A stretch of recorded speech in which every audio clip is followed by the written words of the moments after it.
No vamos a leer el Evangelio porque tuvimos la bendición el sábado pasado de un trío, Juan Gonzalo, la hermana Mabel, el hermano Elías, de que nos leyeron todo el Evangelio en el capítulo 6. Sí sabemos que el capítulo 6 es un mensaje anexo a todo el relato que viene haciendo Juan desde su propia pluma. Es decir, el evangelista Juan escribe su evangelio con toda una secuencia de relatos que no coinciden para nada con los otros 3 evangelios que fueron escritos anteriormente a él. Por las dudas que usted no se acuerde cuáles son, hablo de Marcos, hablo de Lucas y hablo de Mateo. A esos 3 evangelios, los 3 escritos casi en un mismo tiempo, entre el año 60 de nuestra era común al año 70 por lo menos, vamos a tomar ese lapso y redondearlo, de años 60 a años 70.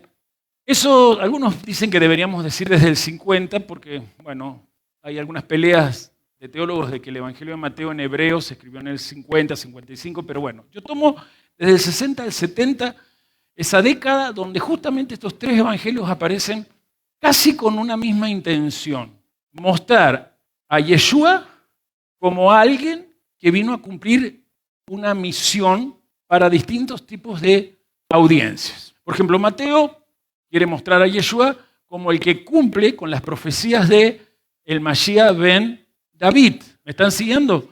Porque justamente quiere mostrar, y así empieza la genealogía, que Yeshua está conectado a la casa de David, a la tribu de Judá y al propio padre Abraham. ¿Cuántos entienden lo que he dicho? Por el otro lado tenemos a Marcos, que no muestra ninguna genealogía, porque el objetivo de él, como no escribe esas historias o esos relatos evangélicos hacia gente judía, es a la comunidad de Roma, diga Roma, que era numerosísima, era de las comunidades la que más había crecido, y con el tiempo usted, si entiende esto que acabo de decir, se va a dar cuenta porque en la historia, al pasar los siglos, Roma tomó una especie de prioridad o preponderancia con respecto a la autoridad, a ser una ciudad donde se asentaba la autoridad de fe. Estaba Roma, estaba Alejandría, pero Roma va a ir adquiriendo ese tema, por eso es que el emperador Constantino, en el siglo IV, ve conveniente que Roma deje todas las religiones que habidas y por haber, que eran muchísimas, un día vamos a hablar de eso, no solamente estaba el politeísmo romano, que estaba en decadencia, sino que especialmente había muchas religiones devenidas del Oriente, que se llamaban religiones esotéricas, ¿sí?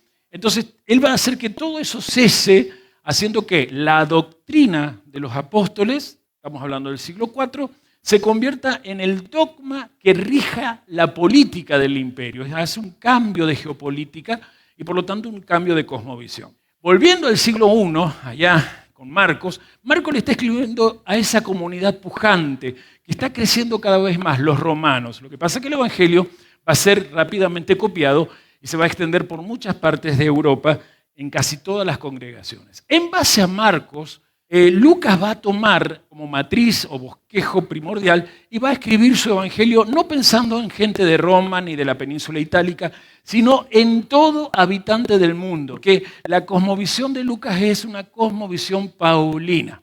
Paulina es porque es la forma de ver el mundo y la misión de visión que tenía el apóstol Pablo. ¿Se entiende hasta ahí? ¿Y cuál era la visión? Él era apóstol ¿a quién? A los gentiles, ¿verdad? Bien. Entonces el apóstol, si era a los gentiles, ¿cuál era el interés primordial de Pablo y por ende de Lucas? Llegar a todo el mundo, muy bien, pero llegar con un mensaje. Yeshua es la salvación para la humanidad. Por eso en Lucas usted va a encontrar esto que ahora yo quiero mandarme con el capítulo 6, que es el tema de Yeshua salvación. Pero atención, porque el apóstol Juan, que yo creo, de acuerdo a las historias, hay mucha lucha de decir que este Juan no es el Juan de los apóstoles. Yo a esas luchas no las sigo ni las creo, porque, por ejemplo, Papías, un hombre que el siglo I pasó al siglo II con vida, y fue el que se encargó de las 7 iglesias que estaban, a las cuales le escribe Jesucristo por medio de Juan en Patmos, cuenta que Juan el apóstol es el que escribió Apocalipsis y el Evangelio y las cartas. Yo me quedo con alguien que estaba más cerca de la época diciendo eso en sus relatos y escritos, que con todo lo que los teólogos del siglo XX empezaron a hacer dudar, con lo que se conoce como crítica bíblica, ¿sí? Es una cosa muy masónica, Illuminati, que hace dudar de los textos de la antigüedad en su autoría y en su inspiración. Y por lo tanto se meten con los textos como las Sagradas Escrituras para que la gente decaiga en su fe y no sienta que allí hay inspiración de Dios. Volviendo a nosotros. Juan, muy diferente a los otros tres, por eso a los otros tres se los conoce como evangelios sinópticos. Tienen la misma perspectiva, hacen que sus sucesos y eventos vayan quedando en una especie de cronología coincidente. Usted pone a Marcos, pone a Mateo y a Lucas así en 3 columnas y va a encontrar que se tocan en muchos eventos. Alguno tiene algo que este otro no dice, este otro dice algo que este otro se olvidó, no importa, pero si seguimos una línea cronológica, una secuencia histórica, coinciden. Misma perspectiva, misma óptica, evangelios sinópticos. Pero Juan decía, no escribe el evangelio entre el 60 y el 70, lo escribe allá por el 95 o el año 100 de nuestra era.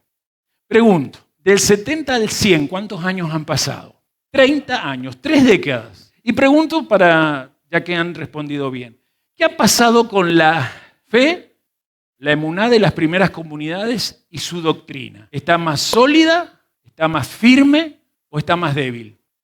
En cuanto está la doctrina, está fuerte. ¿Dudan de que sea el Mesías Jesús? Ya nadie duda. ¿Dudan de que venga de David? Ya nadie duda. ¿Duda de que sea la salvación para la humanidad? ¿Dudan de que el Yeshua que hizo milagros en sus acciones puede a través de su iglesia echar fuera demonios, hacer los mismos milagros? No, no dudan. No dudan. O sea, está fuerte la doctrina. ¿Cómo está la doctrina? Fuerte. Y está sana, pero está en un peligro. No que se debilite, sino que primero todos los jóvenes especialmente se impurifique.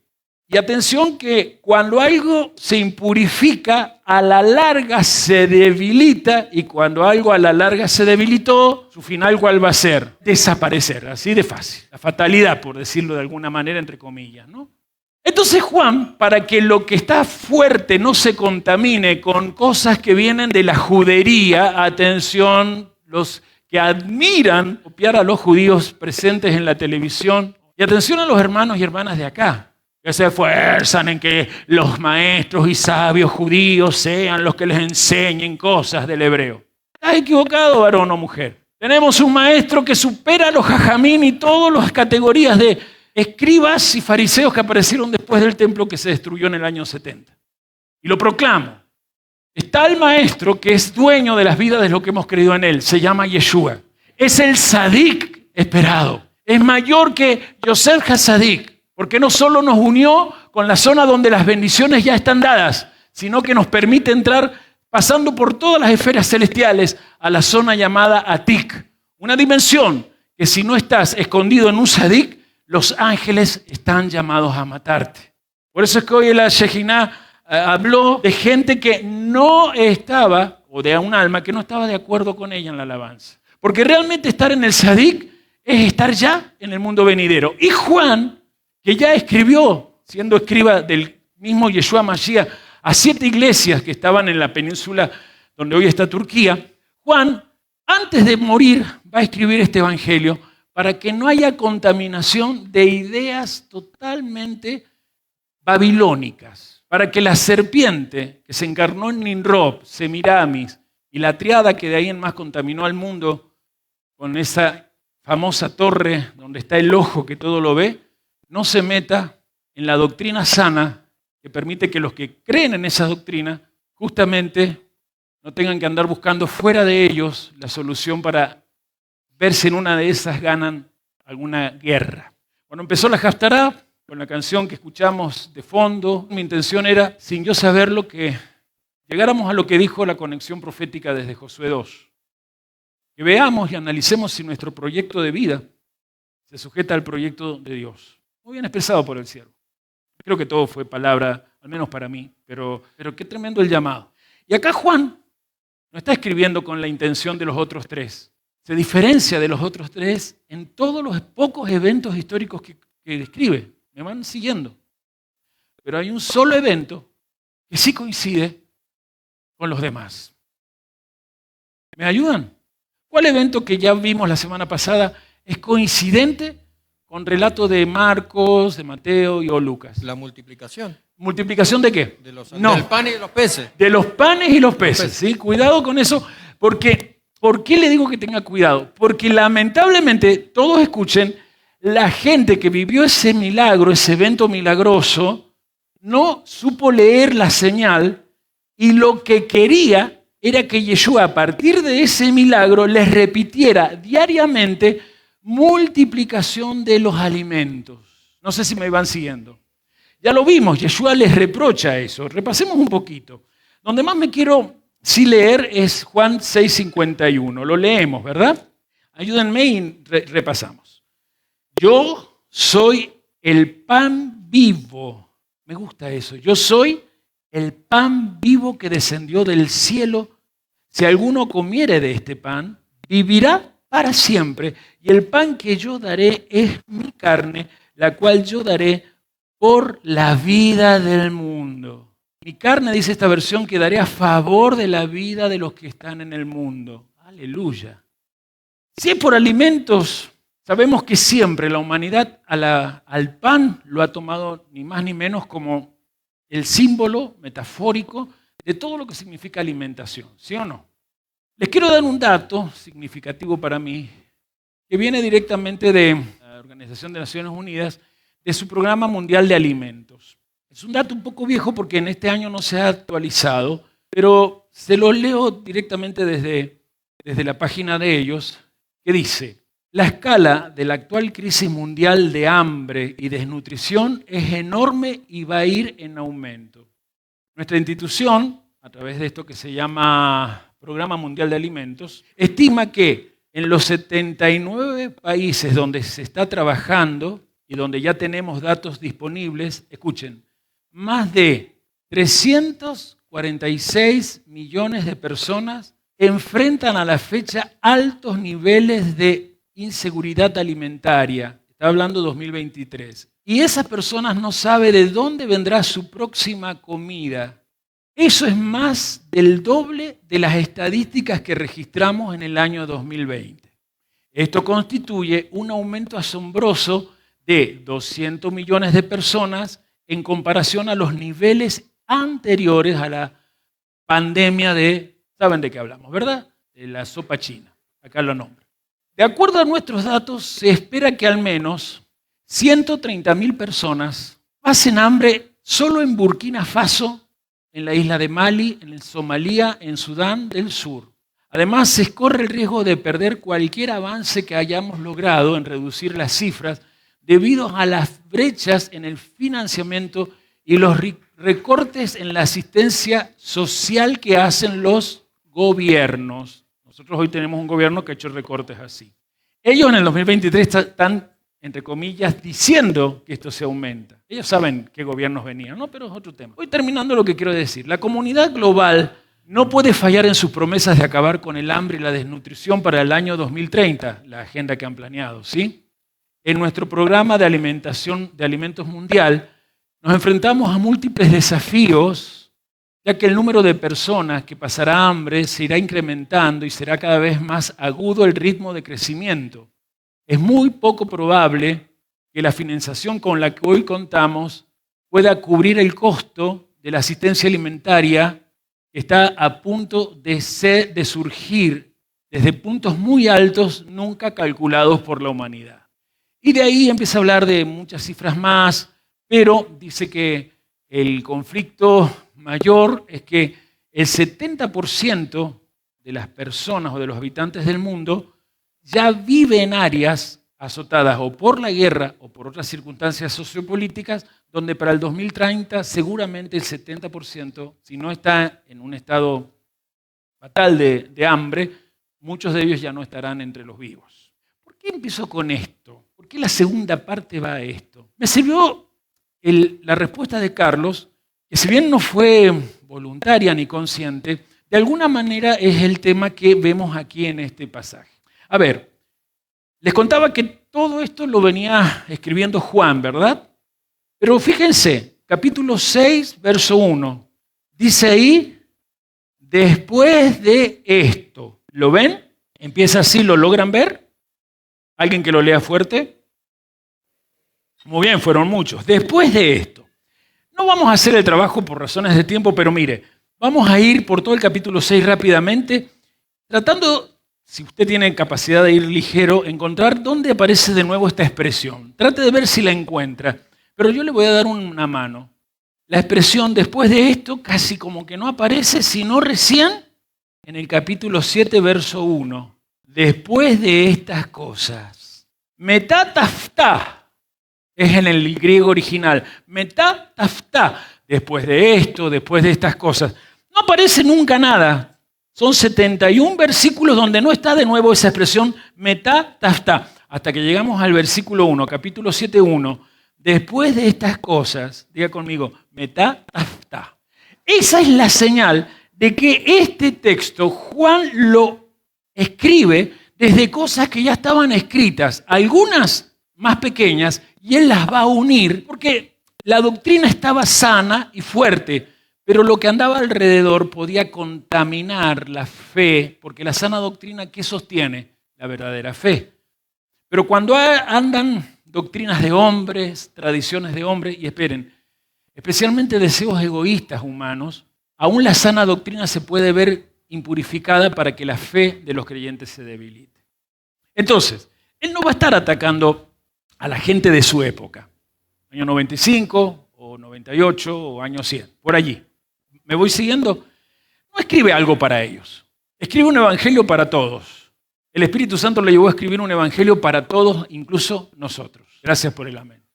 Si puedo continuar, usted se va a dar cuenta que esta porción es el centro del evangelio, porque a partir de esto se debe convertir en el centro de la fe de todas las generaciones que iban a creer Yeshua como el ungido o el Mesías o el Cristo, desde la palabra y proclamación de los apóstoles, las primeras comunidades que los apóstoles habían fundado, y de ahí en más, hasta que volviera Yeshua para instaurar el reino de Dios los 1000 años, de ahí en más todos los siglos que pasaran. Este es el centro de la fe. Un centro que se basa especialmente en la palabra gratitud. Diga conmigo gratitud. Entonces, después de haber dado las cifras de hambre que le dije, estaba yo hablando de que el pan llegó a convertirse siempre en símbolo o sinónimo de sustento material. Lo que más necesita la humanidad diariamente es comer. El alimento es algo de lo cual no hay un ser humano del cual no hable de alimentos.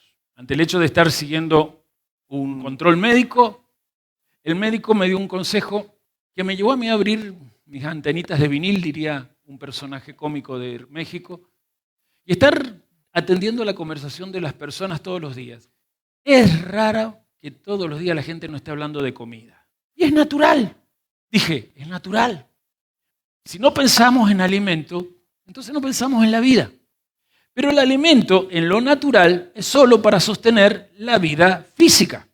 Pero la vida física en realidad sí o sí proviene de otro tipo de fuente. El alimento solamente es un recurso para que la vida física se sostenga sana, íntegra, a fin de que la fuente de donde proviene toda la vida, y especialmente de donde está la providencia del alimento, pueda encargarse del alma del ser humano. Porque el alma del ser humano no necesita estar viva todos los días. Necesita estar levantada, más allá del tiempo y espacio, en lo que se conoce como conciencia de eternidad. Eso es tener conciencia mesiánica. Eso es tener mente divina. Mente divina es tanto el tiempo como las cosas que pasan en el espacio donde el tiempo me condiciona, no pueden convertirse en obstáculo para mi fe. Pero para eso necesito dejar de pensar tanto en cosas físicas, algo que de alguna forma o de otra lo dijo Carlos en su conexión, y tengo que enfocarme más en el proyecto de Dios para mi interioridad. Entonces Yeshua viene y habla de este pan. Recuerden que él ya, en Mateo, hablando de las señales de los últimos tiempos, dijo que una señal de que estaba cerca era el aumento del hambre en el mundo, ¿sí o no? Con el dato que le leí de la Organización de Naciones Unidas, el proyecto de alimenticio que tienen, ¿no le parece que evidentemente estamos cerca de su pronta venida?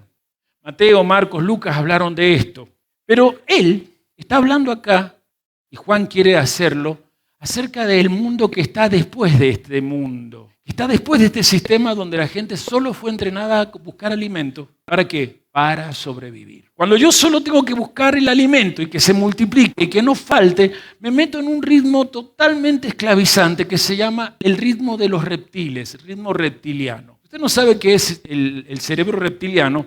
Usted si se toca por esta parte, exactamente acá donde es la nuca, la base de la nuca, adentro se va a encontrar con que la médula espinal, protegida por la vértebra o la columna vertebral, se une al bulbo raquídeo, una expansión nerviosa que está conectada con algo llamado cerebelo. Eso se conoce como cerebro reptiliano. ¿Para qué sirve? Para la rápida reacción ante cualquier peligro que alrededor de nosotros en el mundo físico nos pase.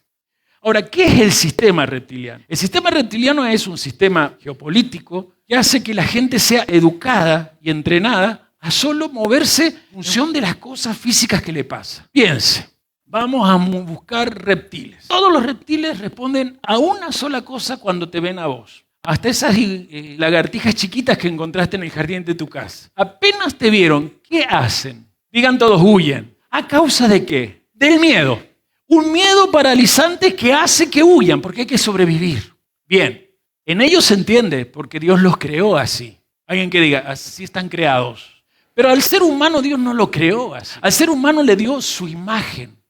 Y nosotros somos seres lingüísticos. Nosotros habitamos en un mundo llamado lenguaje.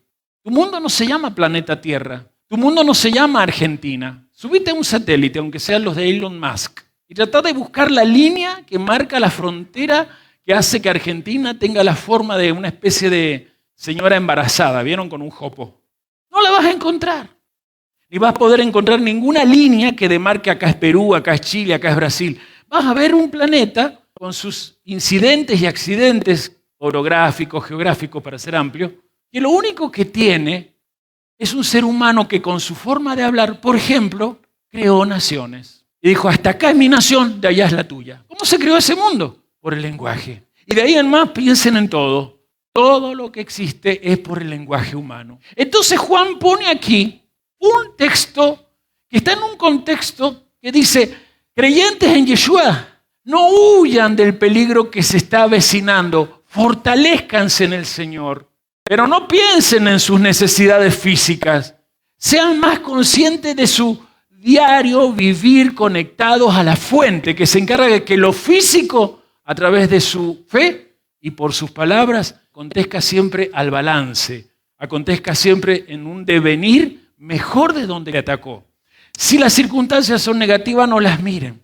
Aquí tenemos a un bendito Yeshua que les habla de que es el verdadero pan del cielo. Todo el capítulo 6 de Juan tiene esta idea. Un Yeshua que está allí en el año, algunos calculan que está en el año 28, 29, dicen otros, viniendo contra la idea que tienen los judíos acerca del Mesías o Cristo que ellos están esperando. Cuando yo digo Mesías o Cristo son dos palabras que en realidad en español deberían ser ungido. ¿Y qué significa un ungido? Alguien capacitado para manejar lo invisible y transportarlo a lo visible. ¿Qué significa ungido? Detrás de mí, el capacitado para manipular lo invisible y traerlo a lo visible. O sea que de repente si nosotros nos metemos en el Mesías, en Yeshua, como lo dice acá Juan 6, nosotros también vamos a tener esa capacidad. O sea, el alimento no nos va a faltar, primero porque en el Padre Nuestro, el propio Maestro y dueño de nuestra fe nos dijo que teníamos que decir, el pan nuestro de cada día, dánoslo hoy. O sea que si en un rezo donde le pedís permiso al cielo para estudiar la Escritura, siempre haces ese rezo antes de estudiarlo, estás diciéndole a Dios que sea providente, no temas, aunque en ese día cuando te vas yendo a trabajar, abriste la heladera y lo único que había era la jarra donde el sachet de leche lo colocás, pero ya ni el sachet está. Porque Dios se va a encargar. Pero Yeshua aquí, tomando esto, viene con una situación. Todo el capítulo 6 dice que ha habido un milagro, lo dijo también Carlos, ¿no? Se multiplicó los panes, ¿cuántos? 5 panes y 2 peces, de tal manera que comieron 5.000 varones. Sin contar, gracias, no me di cuenta de agregarlo, pero gracias. Sin contar las mujeres y los niños, o sea que podríamos dar un promedio de 20.000. Así, pero en el Oriente eran bastante de multiplicarse la familia, pero 20.000 mínimo. ¿Sí o no? ¿Sobró o no sobró? ¿Cuánto sobró? 12 canastas. Y el número 12 es número que simboliza el reino de Dios. Pero está relacionado con las 12 tribus de Israel. Porque en el propósito eterno de Dios, Dios escogió una confederación de 12 tribus para entrenarlas a ser ungidos. Es decir, un colectivo mesiánico. Gente donde tanto los varones como las mujeres, en vez de ser gente que sale apurada a sobrevivir en este planeta porque no, la leche no está en la jarra, camina seguro que en vez de trabajar para comer, su trabajo es para reparar un mundo donde los que cada vez comen menos merecen comer hasta incluso de lo que tú le vas a dar. Yeshua, que ha tomado lo que siempre en Oriente se tomó al pan como símbolo de sustentación, ha hecho el milagro de 5.000 varones contados así, que comieron, pero comienza la gente a venir con él y vienen detrás de él, han quedado satisfechos. Y Yeshua los conoce y sabiendo por qué vienen, los regaña. ¿Y qué les dice?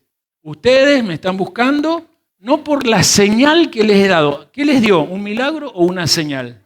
Y él no dice la señal, dice las señales. Ustedes me están buscando por las señales. ¿Qué diferencia hay de una señal a un milagro? Un milagro es algo que puede hacer cualquier persona por medio de la verdadera fe, emuná, que es la sustancia con la cual Dios creó a través de su palabra todo lo que existe. Si usted tiene una fe que no viene por alguna religión que de chiquito le programó la mente para decir yo creo en Dios a mi manera y sí, lo tengo a Cristo en mi corazón, así que yo sé que Él nunca me desampara y después cuando estás mal, ¡ay, Padre Mario, por favor, venga a darme la extrema unción! ¡Ay, Pastor José, venga a orar que me duele el dedo gordo de la mano! Y entonces esa fe no es fe verdadera. Pero si usted tiene la sustancia con la cual el que es invisible creó todo lo que se ve y aún lo que no se ve, usted va a entender que milagro es lo que por mi boca yo genero. ¿Entiende la diferencia de milagro? Entonces, ante este planteo, mis amados, ahora hay que ver qué es señal. Cuando Yeshua habla de las señales, está hablando directamente de lo que Él demostró acerca de Él como ser humano, pero en misión en esta tierra. O sea que las señales que habla Yeshua, nadie más las podría volver a hacer porque solamente las debía hacer el Mesías. Los milagros lo pueden hacer todos los que pertenezcan al pueblo de Dios siempre y cuando se dejen guiar por una cabeza. Se dejen enseñar por alguien que sea la cabeza de ese pueblo que místicamente tiene que ser una corporación o una masa crítica o un colectivo. Si usted está escuchándome, Yeshua dice, les di señales. ¿Para qué? ¿Para que lo busquen como un milagrero? Muy bien, diga fuerte, no. Le di señales para que de una buena vez reconozcan quién soy y crean en mí. Para lo que Lucas había hablado 30 años antes, soy el camino, la verdad y la vida. Es decir, soy la salvación. Una salvación que no viene a exigirte que te portes de tal o cual manera, porque ya lo intentaron por 15 siglos ustedes, sus padres, los ancestros, desde el monte de Sinaí, desde los 12 espías, desde los 10 espías que dieron la información tan negativa, ha habido una contaminación en Israel. Se encerraron en esta frontera que supuestamente tiene líneas, no siguieron extendiendo la batalla espiritual que había que extender, se mixturaron, se mezclaron con las costumbres de los otros vecinos y creyeron que por estar encerrados en esa tierra y tener el templo en ese monte y por ir a hacer sacrificios allí, ya estaba todo bien con el Eterno. Yeshua viene a decir, eso los ha llevado a que hoy, en mis días, Yeshua está hablando allá en el año 28, 29, en estos días ustedes sean prisioneros del imperio romano. Un imperio que sigue lo que siempre los imperios siguen, que la gente tenga miedo a que le falten las cosas materiales. O no quiero enseñar mucho porque si los grupos UBA lo van a ir trabajando, me propondré trabajar, escribir, para que ustedes se sumerjan más en la doctrina. Pero sí quiero cerrar Juan 6, porque no voy a estar toda la vida predicándolo, aunque quizás debería. Pero quiero ir a lo que Yeshua les recrimina. Ustedes, por tanto, estar en la mente reptiliana, ¡ay, los alimentos! Llegó el Mesías, porque tenían la idea de que cuando el Mesías viniera, el Mesías iba a lograr hacer lo que Moisés hizo, según el relato de la Torá, cuando los ancestros salieron de Egipto en la Pascua. Salen en Pascua y en ese plazo, entre Pascua y Shavuot o Pentecostés, ellos vieron que Dios hace un milagro ante la queja de no tener que comer y les da pan del cielo. Entonces, hermanos, ellos creían que el Mesías tenía que darles alimento así. No trabajamos más. Como los 10 espías querían, porque no sé si ustedes saben, creo que alguna vez se lo hablé, que existen ciertas midrashim o enseñanzas, midrashim significa enseñanzas, que aseguran que los 10 espías dieron ese informe negativo no por malos, sino porque se dieron cuenta que en esa tierra había que esforzarse, había que trabajar. En cambio acá en el desierto, ¿qué onda? Tenían todos los días, sí, alimentos todos los días. ¿Gracias a quién? ¿A Miriam, a Aarón o a Moisés? A Moisés. Vamos a repasar.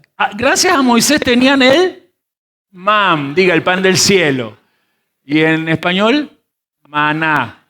Gracias a Miriam tenían agua de dónde? Agua de la roca. Y gracias a Aarón tenían nube de gloria, diga Shejiná. Volvamos a esto. En la época aquella, aquellos 10 espías no tuvieron mala intención, dice estas enseñanzas. Tuvieron la intención, está bueno estudiar Torah. Ellos eran expertos en estudiar Torah. ¿Para qué buscar esfuerzos si acá, como si fuera un convento, cantamos un canto gregoriano, a la Shejiná, y estudiamos Torah, nos cae maná, te la metí a la boca, sentí que es un asado hecho por el pastor Daniel y listo. Pero no los sacó Yahvé para vivir en un desierto. Los llevó al desierto para entrenarlos a fin de que lleguen a una tierra que estaba impura, pero una tierra que irradiaba santidad. Y en esa tierra capacitarse para ser ungidos. ¿Y qué hace un ungido? Sale al mundo a hacer milagros. ¿Qué hace un ungido? Eso, sale al mundo a hacer milagros. Si tuviera que preguntar quién es ungido acá, ¿alguien se anima a levantar la mano? Mirase al lado tuyo, alguien levantó la mano. Decirle, hace mucho que no te veo hacer milagros, decirle. Duele, ¿ah? Mejor reírse que llorar, ¿verdad? Pero claro, quizás pueda darte un poquito de paz saber que los milagros a veces no se hacen por la zona de confort que con tu forma de hablar elaborás en tus propios proyectos, que no se suman al proyecto Emanuel. El proyecto Emanuel que tanto habló el siervo, Emanuel significa Dios con nosotros o Dios desde en medio de nosotros. Pone tu mano acá y decirle al lado, Dios desde mí. Ese es el problema. La situación que Yeshua denuncia acá es la que Juan después quiere decirle a sus lectores y es la que el Espíritu Santo, 20 siglos después, nos está diciendo a nosotros. No hay milagros porque no entienden que Yeshua es el que cumplió las señales. No aceptan que hay cosas que Yeshua hizo que no las debe hacer nadie más. Porque por ahí anda la estupidez. Bueno, a ver si podés hacer lo que hizo Yeshua, ¿por qué no caminás sobre las aguas? Porque era Yeshua el que lo tenía que hacer. La señal de que él era el Mashiach, el justo que permitiría que muchos, si entraban en su salvación, ¿qué significa Yeshua? Salvación. Si entraban en él, pudieran participar de lo que mejor se puede participar para no tener miedo, la justicia divina. Porque si Dios es justo, cuando el Dios justo está de tu lado, todo lo que está de tu parte es la justicia del mundo. Hola. Que la justicia esté de tu parte significa la equidad, el equilibrio, el balance de la vida, el estar en el medio y no en los extremos. Porque en los extremos siempre se corre el riesgo de ser reptiliano. O cobarde o temerario, las dos cosas Dios no las aprueba. Dios aprueba al héroe. El héroe no es temerario, el temerario es tipo Rambo.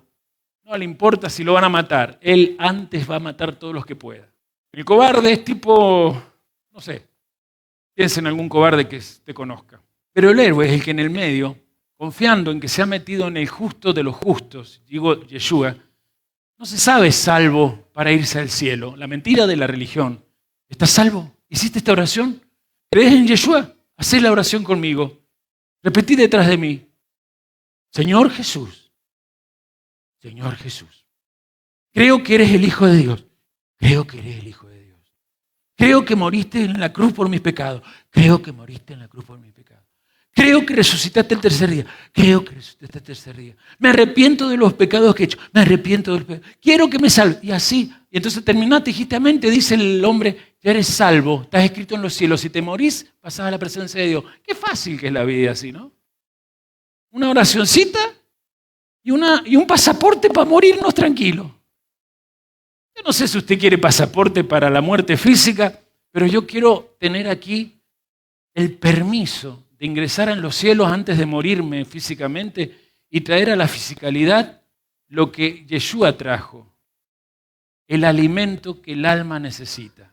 Yeshua dice, me buscan por las señales, pero no se dan cuenta que las señales no son para lo que ustedes quieren. No es para que yo te sane la rodilla, que no das más porque la retroces, no es para eso. Es para que entienda que yo soy quien soy y que vos estás obligado o obligada a estar metido en mí, participar de lo que yo participé. Si yo di señal que soy el Mesías, tú debes hacer milagros, no des señal de nada. Haz milagros y empieza por ti mismo. Ámate no en función a lo que el sistema reptiliano te dijo. No te ames porque ahora sientes que era la mejor mamá. Fui la leona por mis hijos y hoy la justicia le dio condena al malvado. No te sientas mujer porque fuiste la esposa que concedió los deseos del cónyuge que te tocó, la pareja que te haya tocado vivir. No te sientas varón porque saliste a sudar cada día por un pan necesario, pero no trascendental.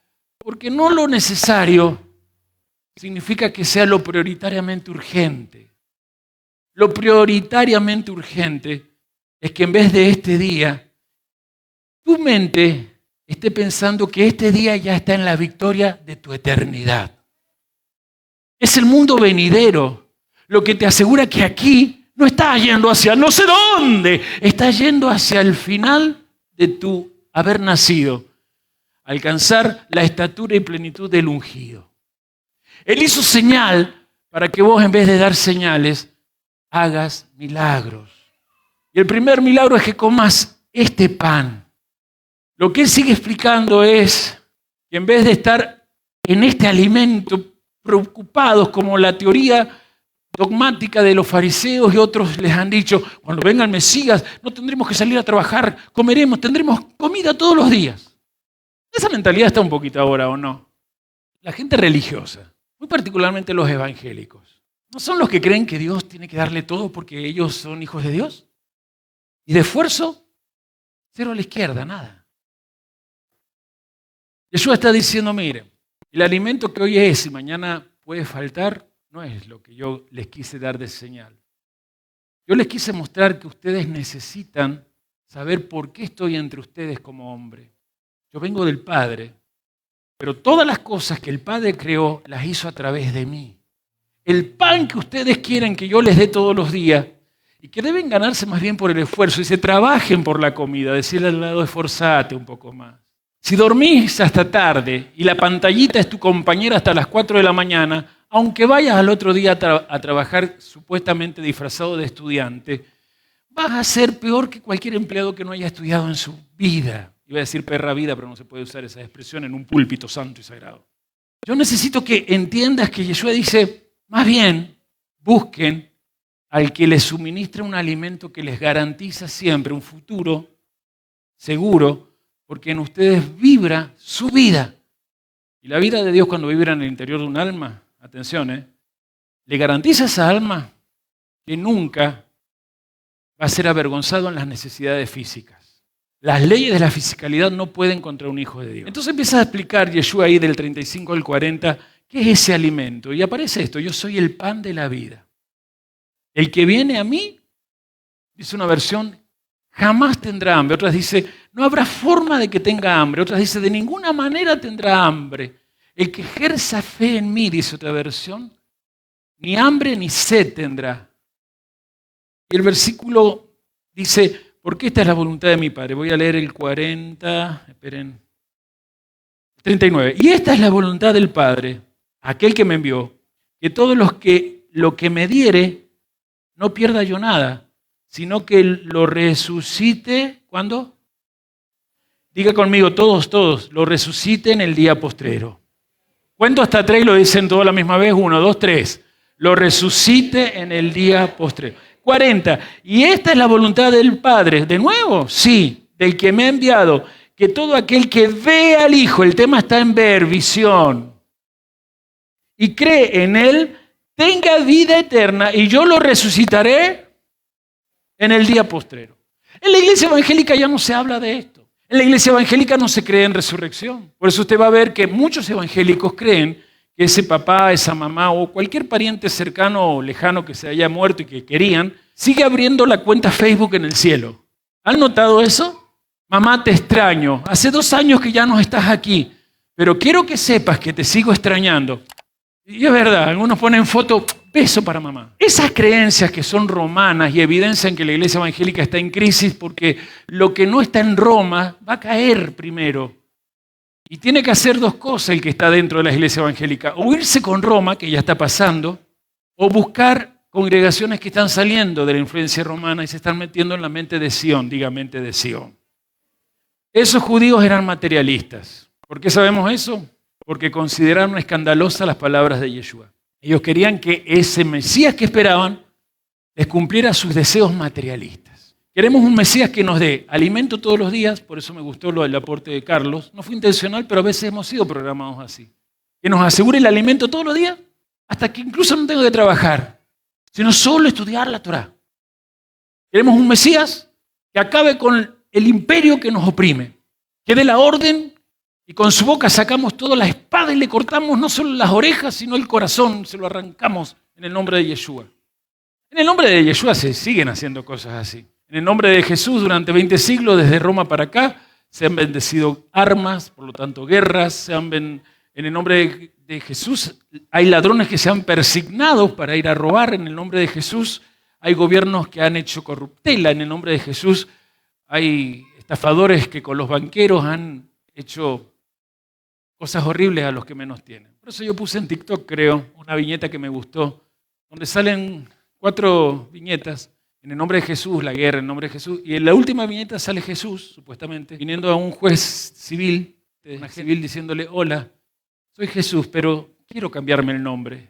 Y yo creo que hoy está avergonzado el que a la derecha del Padre se ha sentado, porque muchos de nosotros usamos su nombre todavía, aunque decimos Yeshua, para nuestras propias necesidades materialistas. Ellos se escandalizaron y muy tramposamente dijeron, ¿no es este el hijo de José y María? Ya venían años diciendo, uy, María le puso los cuernos a José, se juntó con un soldado romano y le metió el hijo a José y José como un buen jebuseo se casó con ella. Pero acá dicen, no, este es el hijo de José, porque así son los hipócritas. ¿Los estoy aburriendo? Entonces aquí viene él y le dice, les refuta, porque dice, nuestros antepasados comieron maná en el desierto, danos una señal, pero sí ya les dio señal, ya les viene dando señal de hace rato, convirtió el agua en vino. A ver, levanten la mano los que se atreverían a convertir esto en vino ahora. No, yo tampoco. ¿Saben por qué? Porque esa señal era para el Mesías, no para mí. Yo sé que por ahí, allá por el año 2014, 2015, un tal apóstol Moya, estaban en Estados Unidos, pero después lo invitaron a todos los congresos habido y por haber, porque podía ser que una copa se convirtiera de agua a vino, pero Yeshua no convirtió una copa de agua en vino, que lo puede hacer cualquier mago, este digitador. Yeshua convirtió tinajas de aguas purificadoras que tenían que ver con la vaca roja, que tenían que ver con los ritos, no sé si me van siguiendo.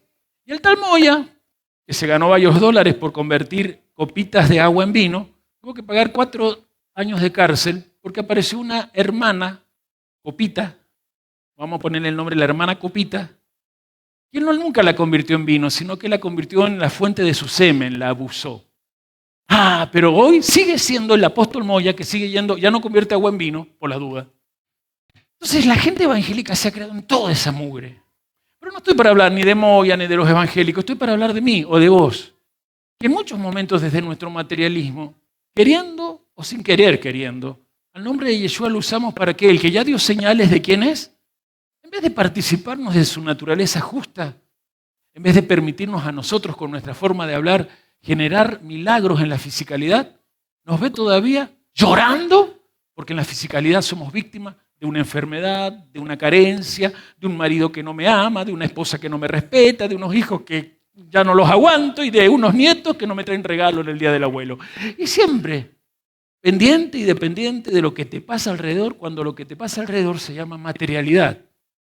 Pero tu manera de ver la materialidad, atención, repito, lo que te pasa alrededor se llama materialidad. Pero tu manera de ver la materialidad se llama materialismo. Y eso es el origen de todas las religiones falsas. Porque materialismo, en la Biblia, en hebreo, se dice Abodá Zará. ¿Cómo se dice en hebreo? ¿Y saben cómo se traduce? Falsa adoración, falso servicio. Yeshua dice del 42 al 51, porque decía, no es este el hijo de José que damos la semana pasada. Y en el 43 Jesús respondió y les dijo, no murmuren entre ustedes. Él sabe lo que murmuramos. Ninguno puede venir a mí. Marque este pasaje porque es hermoso. Si el Padre que me envió no le trajere, y yo lo resucitaré en el día postrero. Está escrito en los profetas. Esto es Isaías 54, 54:13. Yeshua citaba los profetas. ¿Qué citaba Yeshua? Y serán todos enseñados por Dios. Así que todo aquel que oyó al Padre y aprendió de él, hoy viene a mí. No que alguno haya visto al Padre, sino aquel que vino de Dios, este ha visto al Padre. De cierto os digo, el que cree en mí tiene vida eterna. Yo soy el pan de vida. Diga fuerte, yo soy el pan de vida. ¿Se acuerda que antes ha dicho yo soy cuando venía caminando en las aguas? Versículo 20. Mas él les dijo, yo soy. Egoi einé. Yo soy. Y en la zarza, 15 siglos antes, esa voz, en griego es egoi enei, traducido al español es yo soy, pero no se había escuchado en hebreo en una zarza en el monte Sinaí. ¿Quién hablaba allí? Yud, Hei, Bat, Hei. Pero en la zarza, ¿quién hablaba? Eye, Ashe, Eye. Una luz azul, que es la misma luz que se manifestaba después en el Mishkan desde el arca. Y la luz azul no es el infinito, Yud, Hei, Bat, Hei. Es el infinito escondido en el verbo, en la luz que creó todo. Y esta gente que lo escucha sabe eso. Sabe que al decir yo soy el pan de vida, no está diciendo yo soy el maná o el pan del cielo, como a veces aquí los hermanos oran. Aprendan bien el rezo de la Didajé. Porque algunos dicen, y gracias por el pan del cielo que es Jesús. Pan del cielo no es Jesús. El pan del cielo es el maná. Pero el maná viene del pan de la vida. Y los sabios y los profetas le llamaban pan de la vida al momento en que el eterno, el infinito, comenzó desde ese verbo, logos, dabar, ese verbo activo, a crear lo invisible y luego lo visible. ¿Me estoy explicando? Ese que es la luz en la zarza, que es ese fuego que no consumía la zarza, dice, Eye, ayer, Eye, yo soy el que aconteceré. Y esta gente que lo escucha, todo el pueblo se ha criado estudiando la Torá, pero especialmente sus líderes, a quienes aquí se le llama los judíos, se espantan de esto. ¿Dónde está diciendo esto él? ¿A la orilla del mar o en otro lugar? En la sinagoga de Cafarnaúm, como agregó Carlos. O sea que ya él está dentro de un lugar de capacitación. ¿Me van siguiendo? Esta parte tan importante la está diciendo en un lugar de gente que va a estudiar la Torá y que entiende que la expresión pan de vida no habla del maná.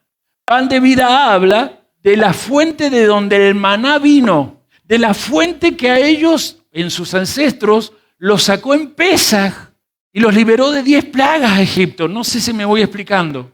Ellos sabían que aquí se estaba cumpliendo lo que el profeta Eliseo había enseñado a las tribus del norte, al reino del norte, cuando multiplicó panes para salvar a la gente de una comida envenenada. Segunda Reyes 4, 42 al 44. Quisiera antes leer el 38, ¿me permiten? Recuerden, Eliseo es el sucesor de ¿qué profeta? Muy bien, diga, Eliseo sucedió al profeta Elías. En la época de Yeshua, ¿quién precedió a Yeshua con el espíritu del profeta Elías? Yohanan el sumergidor, Juan el Bautista, ¿amén? ¿Sí? Entonces, Eliseo es sombra ¿de quién en el pacto renovado? De Yeshua. O sea que cuando veas la vida de Eliseo, vas a notar que lo que él hace en realidad está diciendo, esto lo hará el Mesías y mejor. Los sabios de estas señales esperaban la señal del Mesías. 38. Eliseo volvió a Gilgal. ¿Dónde? Cuando había una grande hambre en la tierra. ¿Le importa a Dios los momentos de hambre de la gente? Por eso envía el espíritu de profecía. El espíritu de profecía, esto está en Apocalipsis o Revelación 19:10, es el que da testimonio de Yeshua. Cuando esté pasando momentos de hambre, ya sea espiritual o físico, acordate que Dios rápidamente te envía lo profético. Eliseo volvió a Gilgal cuando había una grande hambre en la tierra. Los hijos de los profetas estaban con él, por lo que dijo a su criado: pon una olla grande y haz potaje para los hijos de los profetas. Y salió uno al campo a recoger hierbas, y halló una como parra montés, y de ella llenó su falda de calabazas silvestres, y volvió y las cortó en la olla del potaje, pues no sabía en realidad qué era. Después sirvió para que comieran los hombres, pero sucedió que comiendo ellos de aquel guisado, gritaron diciendo: ¡varón de Dios! ¡Hay muerte en esta olla! Y no la pudieron comer. Él, por Eliseo, ¿verdad? Diga Eliseo.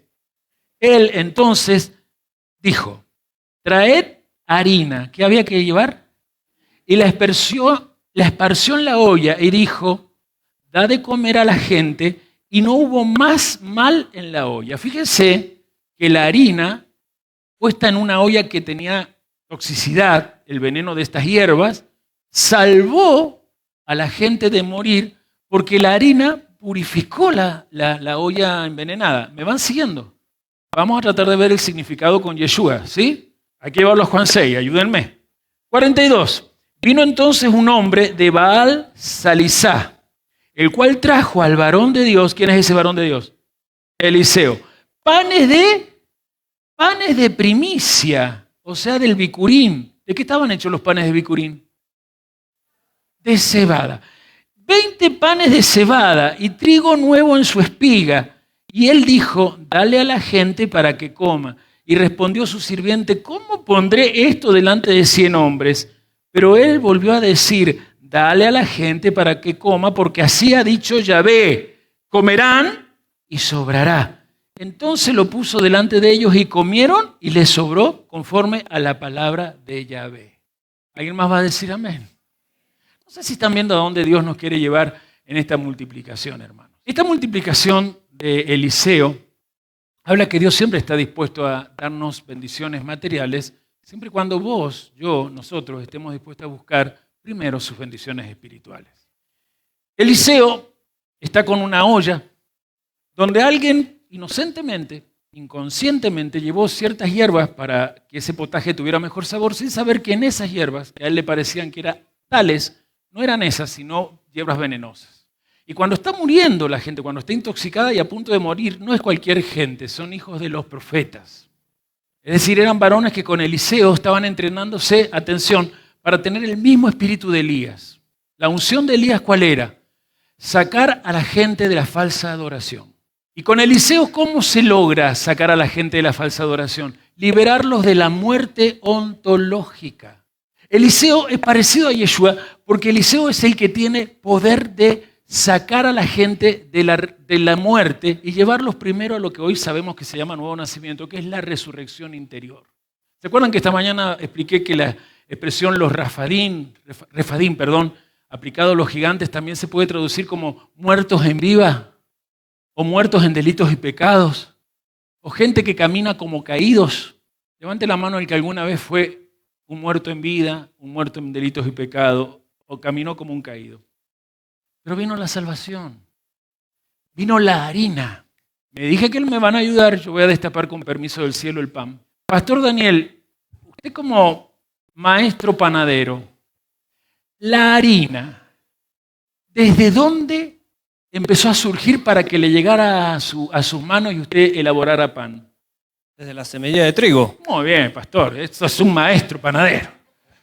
Y alguien dice: oh, pero es una obviedad. En un maestro panadero debe ser una obviedad, pero no sé si ustedes hubiesen respondido también. ¿Evangelio de qué estamos estudiando? Juan. No, pastor Daniel, porque ya nos dio la respuesta. ¿Hay algún lugar donde se hable de un grano de trigo? ¿Quién puede responder sí? ¿Pueden decir cómo y cuándo?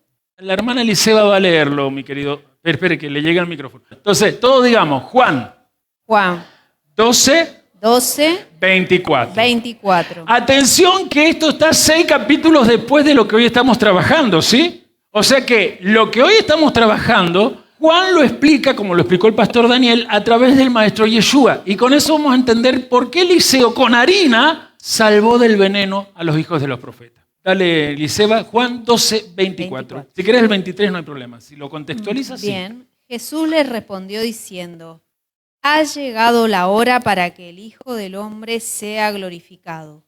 De cierto os digo que si el grano de trigo no cae en la tierra y muere, queda solo, pero si muere, lleva mucho fruto. De cierto os digo, gracias Eliseba, que si el grano de trigo, ¿qué dijo el pastor o el maestro panadero José Daniel Sarabia? ¿Qué dijo? ¿Que la harina de dónde viene? Si el grano de trigo no cae y muere, ¿cómo queda? Solo, pero si muere, lleva mucho fruto. ¿Y cuál es mucho fruto? ¿La espiga, la harina o el pan? ¿A qué se le llamará en una visión mesiánica, judía, israelita, siglo I, agrícola, a un grano de trigo que lleva mucho fruto? ¿A que dio una espiga, dio un campo de espigas, dio harina o dio pan? Exactamente, el fruto primordial es el final, lo que representa el para qué ese grano de trigo vino a la tierra y por qué ese grano de trigo voluntariamente se dejó llevar a las zonas de la muerte.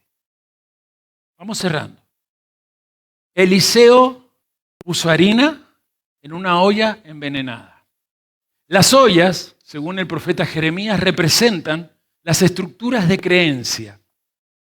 Y esta olla, de alguna manera, representa las creencias que tenían los hijos de los profetas, pero la falta de visión que alguno de ellos tuvo por no estar atento a la visión espiritual. Entonces su visión física lo engañó y tomó hierbas aparentemente inofensivas que podían sumar al sustento y al menjunje que se estaba haciendo. ¿Me voy explicando? Pero sin embargo, lo que agarró fue veneno. Esto pasó en la historia del cristianismo. El cristianismo no es malo en sí. Lo que es malo es el movimiento humano de tradiciones que los hombres fueron inventando o creando, no sé qué poner ahí, y con la cual contaminaron nuestra fe. En los días de Juan ya estaba esto. Ya había problemas de que se metieran hierbas venenosas en la mejor sopa o la mejor olla que existía, que era el alimento que Dios había dejado. Pero Juan dice, así como en los días de Eliseo, en Pesaj, previo a Pesaj, capítulo 6, previo a Pesaj, Eliseo salvó a la gente del veneno de una olla. Yeshua es el pan de la vida porque nos vino a salvar del veneno de las falsas creencias con las cuales desde chicos nos educaron y nos hicieron poner esperanza. Porque un proyecto humano de una persona de fe a veces caduca o cae en desgracia, diría Carlos, al no cotejarlo y ponerlo dentro del proyecto de Dios, que Dios esté dentro de ese proyecto. Por causa de las ollas envenenadas. Pero no sé si vas entendiendo a dónde te llevo. Juan 12:24 dice que Yeshua sería el grano de trigo, que voluntariamente vino a la tierra, ¿sí o no? Y a lo más profundo de la tierra. Nació de una familia pobre, pueblo llamado Belén, Bet-Helén, que significa casa del pan. Ya lo había anunciado el profeta Miqueas. Sí, Miqueas, sí, pero tú, Belén de Efratas, pequeña para estar entre las naciones. O Zacarías. Si alguien me lo puede arreglar mejor. Pero no me importa si me equivoco en el profeta, quiero ir a lo que no me quiero equivocar. Él ya se hizo grano y produjo harina. Escuchen, ¿qué es la harina? La sustancia que se necesita para que se fabrique pan, que se multiplique proféticamente, aunque parezcan que son muchos los que hay que alimentar. Después de este sermón en la sinagoga aparece toda esa enseñanza del eucaristeo, del dar gracias. ¿Por qué venías a esta mesa los sábados? En esta congregación al menos a escuchar una boca que tiene secretos del cielo para tu vida. No me gusta a mí andar con el evangelio desde la superficial. Me gusta profundizarlo para que te des cuenta que si vos no profundizás más tu vida, la superficialidad de tu mente te va a llevar a tener una vida light. Una vida que hoy es y mañana no. Decía mi profesor de introducción a filosofía, una eminencia, el doctor Bertraete, que el hombre actual, el de aquella época cuando yo tenía 20 años, estaba preparando a la generación corcho. O sea que mis hijos o mis nietos iban a pertenecer a la generación corcho. Vieron que hoy está la generación de cristal, la Z, la M, ya no sé cuántas generaciones hay. Escúchame con atención. El que yo te pida que entiendas que alguien desde lo más alto vino del Padre a lo más bajo, que es un pueblo donde había pobreza, con una familia que tenía carencias, aunque el hombre era un artesano, y que se metió en la zona de Galilea a traer buenas noticias porque el Evangelio siempre viene de los pobres, y que decidió hacerse pobre hasta la muerte y muerte de cruz. Y desde la tumba, después de cumplir la señal de Jonás, que era la última señal que él tenía que cumplir, 3 días con sus 3 noches. Por lo tanto, no puede haber muerto un Viernes Santo. Esa es la mentira que te metieron a vos, los que están ahí en la televisión, y a los nuevos que están acá. Él no murió un Viernes Santo, no me da 3 días y 3 noches viernes. Pero desde la Escritura y desde lo que ya sabemos, él se hace harina. ¿Qué significa? Se levantó para decir, la muerte ontológica no puede llevarte a ser como un reptil.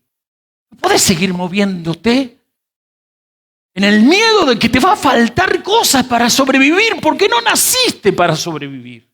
El motivo de tu nacimiento es que vivas y que vivas con abundancia.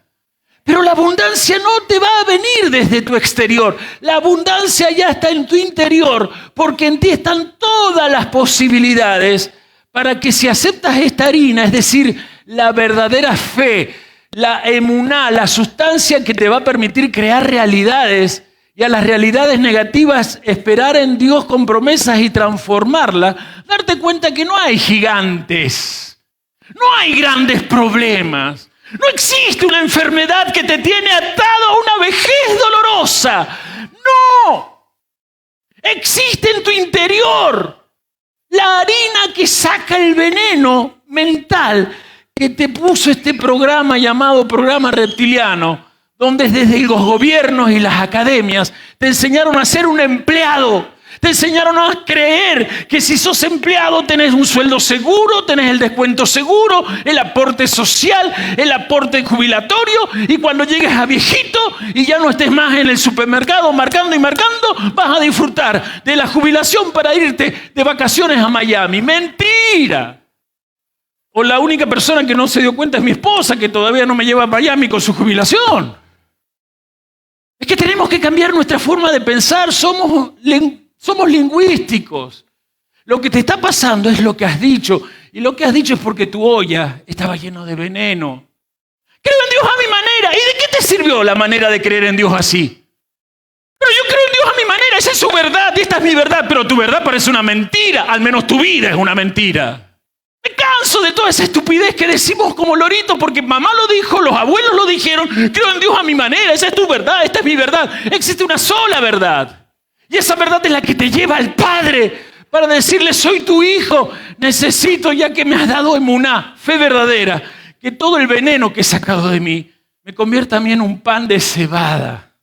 El pan de cebada, simbolizado en la mesa eucarística, en la mesa de la gratitud, habla primero del pan de la vida. El pan de la vida es la fuente de cualquier ser humano que quiera ser manso y humilde de corazón para ser mirado por Dios, porque el Salmo 50, Él mira corazón contrito y humillado. Y cuando uno está contrito y humillado, deja de decir, soy católico, apostólico, romano, yo soy evangélico, yo voy a la iglesia del pastor Pablo, yo no, soy el pastor Berreta, yo no, yo me congrego con Diana Mondiola. Por no decir nombres. ¿De qué te sirven tantos hombres y nombres si el nombre que es el sobre todo nombre no es tu pan?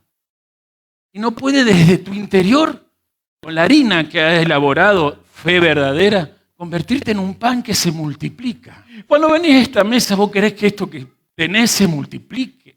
Yo me siento agradecido al Señor porque me está permitiendo entender junto a ustedes y con ustedes que no es en vano congregarse, porque nos capacitamos ¿a qué?